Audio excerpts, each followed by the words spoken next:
একটি একটি ব্যক্তি তার গাড়ি রাখার জন্য একটি বাক্স আকৃতির কাঠামো তল বানাতে চাবে, যেখানে আমাদের উচ্চতা, দৈর্ঘ্য, প্রস্থ দেওয়া আছে। আমাদের কী পরিমাণ কাপড়ের প্রয়োজন? দেখো, যেহেতু এটি একটি গাড়ি, তাহলে মেঝের আমাদের আয়তন নেওয়ার প্রয়োজন নেই। শুধু 4টি দেওয়ালের আয়তন এবং উপরের সিলিংয়ের আয়তন নিলে আমাদের টোটাল কত পরিমাণ কাপড়ের প্রয়োজন তাই বেরিয়ে আসবে। সুতরাং মোট কাপড় কী হবে?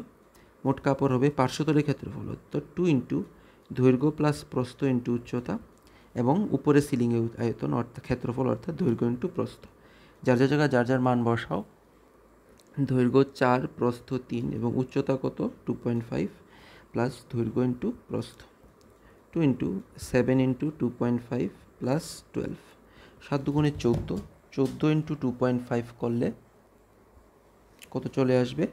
35 প্লাস 12, অর্থাৎ 47 বর্গমিটার কাপড়ের প্রয়োজন।